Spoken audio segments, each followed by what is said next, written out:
Esta tarde nos acompaña el defensor del pueblo, el doctor Walter Gutiérrez, que también se ha pronunciado rechazando la decisión del Poder Judicial respecto al caso de Adriano Pozo y Arlet Contreras. Doctor, ¿cómo está? Buenas tardes. Buenas tardes.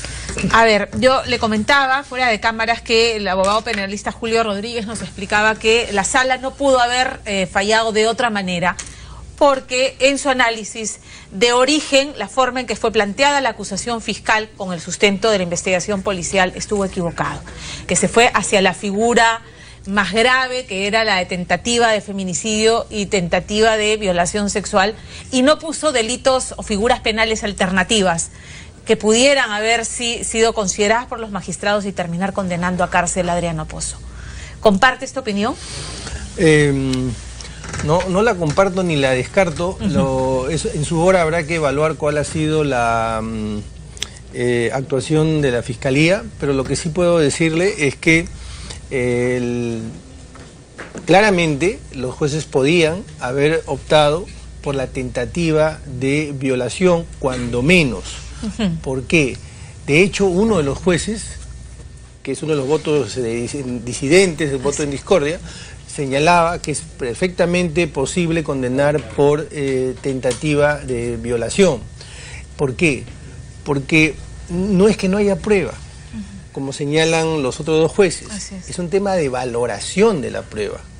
Porque si bien es verdad, evidentemente en determinados casos es indispensable, digamos, ceñirse a lo que vendría a ser el peritaje, si es que existe algún tipo de agresión en las zonas íntimas, pero aquí no solamente hay que tomar en consideración esto. ¿Qué intencionalidad tenía Adriano Pozo al arrastrarla de vuelta a la habitación? Y no solamente el testimonio de la víctima, que también podría decirse, bueno, en todos los casos el testimonio de la víctima no es suficiente, pero aquí tenemos un video. Claro. Tenemos un video en el que un sujeto desnudo arrastra brutalmente a una mujer, la conduce a una habitación, dentro de un hotel, y además claramente contra la voluntad de la mujer.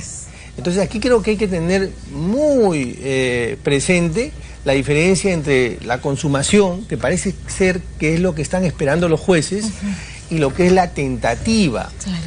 El estándar que exigen es un estándar demasiado alto, es decir, prácticamente estar en el umbral de la consumación para que recién podamos condenar por tentativa, cuando hay un espectro muy amplio en el ámbito de la tentativa. Lo que hay que evaluar aquí es la intención. El ejemplo clásico del derecho penal, cuando tomo un arma y disparo y no doy en el blanco, no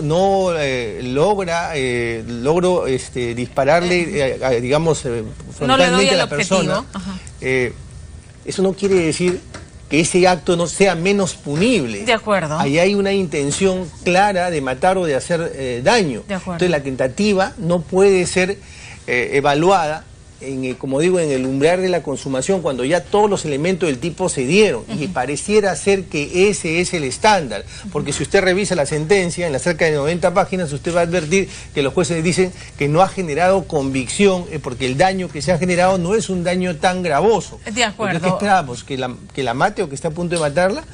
Eso es lo que comentaba yo ayer, doctor, en día de, o sea, tienen que esperar a que la mujer esté masacrada, moribunda, lesionada al punto de que de perder la vida para recién actuar en consecuencia, y según señala el Código Penal. O sea, se puede ser tan pegado a la letra cuando existe esta figura, el criterio de conciencia de los magistrados, y con lo que todos hemos visto. Estos tecnicismos, estos formalismos, que desde luego son importantes para poder preservar la presunción de inocencia, que es la base del derecho penal, la duda razonable, romper la duda razonable, todo eso está muy bien. Pero en este caso, la duda razonable, la presunción de inocencia se ha quebrado, porque es evidente, por todos estos hechos que estoy mencionando, y una lectura integral, es evidente que hay una intención más allá, incluso, que la mera intención de lesionar. ¿Lesionar con qué propósito? Con el propósito de tener relaciones sexuales, de violentar a la mujer. Por lo tanto, para nosotros esta es una sentencia que da una señal muy negativa. De acuerdo. porque se está generando una se va a poner sensación permanentemente en tela de juicio. Claro, usted nos acaba de decir algo bien importante. La palabra de la mujer infelizmente no es suficiente. Infelizmente no es suficiente. Lo digo infelizmente por la cantidad de delitos que se denuncian en este sentido. El Observatorio de la Criminalidad habla de 70 denuncias diarias de violación sexual. Y si no es suficiente la palabra de la mujer, ¿qué más se necesita? En este caso había un video. No todas tienen un video para sustentar lo que ellas están diciendo. A ver, quisiera detenerme un instante en lo que usted señala. En primer lugar, ya el Poder Judicial ha establecido que no tiene que tomarse como una suerte de parámetro las relaciones que puede haber tenido la mujer con la persona que la está agrediendo o que la ha agredido. Así es. Incluso la de los propios testigos. No tiene que verse el historial o la historia que tiene esa persona con ese sujeto o con otras personas para descalificar a la víctima. De acuerdo. Eso en primer lugar. Y en segundo lugar, algo que también es importante, la señal que se está dando a todas las arlets que no conocemos, las arlets que no tienen la posibilidad de esta cobertura mediática, las arlets que no son abogadas, las arlets que no tienen todas estas, digamos, posibilidades de hacer público la agresión que han tenido.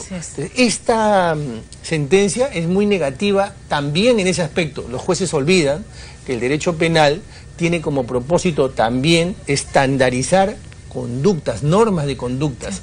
El derecho penal tiene como propósito generar expectativas de conducta. ¿Qué conductas queremos proscribir? ¿Qué conductas queremos que se verifiquen en la sociedad? Y la señal que se da es que no va a pasar nada. Así es, queda impunidad. Están generando una jurisprudencia de la impunidad. Y es gravísimo. Ahora, entonces, en virtud de ese análisis que nos ha hecho, doctor, ante esta impugnación y sube a la Suprema, ¿se podría reconsiderar el tema de la tentativa de violación, más no la de feminicidio? Una precisión.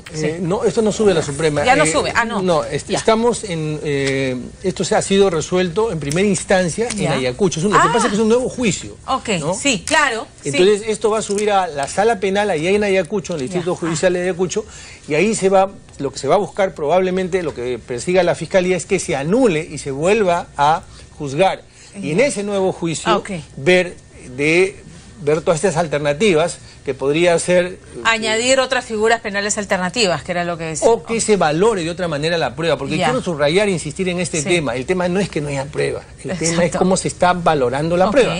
Gracias por la aclaración, porque yo pensé que estábamos en segunda instancia. Esto ha sido primera instancia, sube a segunda instancia y una sala va a resolver esta apelación que se va a presentar probablemente de aquí al viernes por la Fiscalía. ¿Cuál sería la mejor vía?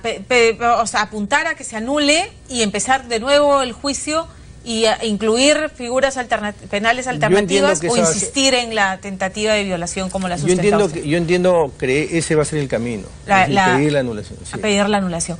¿Por qué el caso de tentativa de feminicidio no está suficientemente sustentado desde su punto de vista? Me dice que es más difícil de probar el tema de tentativa de feminicidio, que es el del otro delito que se ha desestimado. Que son escalones en realidad. Y si yo quiero probar simplemente lesiones, es mucho más fácil que probar las lesiones con el propósito de violación o la tentativa de violación. Y si quiero escalar más todavía, la tentativa de feminicidio es aún un poco más complicado. En este caso, por lo menos para nosotros queda absolutamente claro que si uno mira de manera integral los hechos no van a cambiar. Los hechos son los hechos. Así es. Cómo es que nosotros encuadramos esos hechos y cómo es que nosotros calificamos, evaluamos esos hechos, eso es lo que va a cambiar. Por eso digo, los hechos están ahí. Los jueces están utilizando conceptos de registros de hace 20 o 30 años. De acuerdo. Doctor, muchísimas gracias por su pronunciamiento firme en este caso, porque coincidimos. Aquí se está asentando jurisprudencia de la impunidad en un país donde, como he dicho, a diario se estima que se presentan 70 denuncias de violación, de agresión sexual, que es gravísimo. Muchísimas gracias, doctor. Buenas tardes.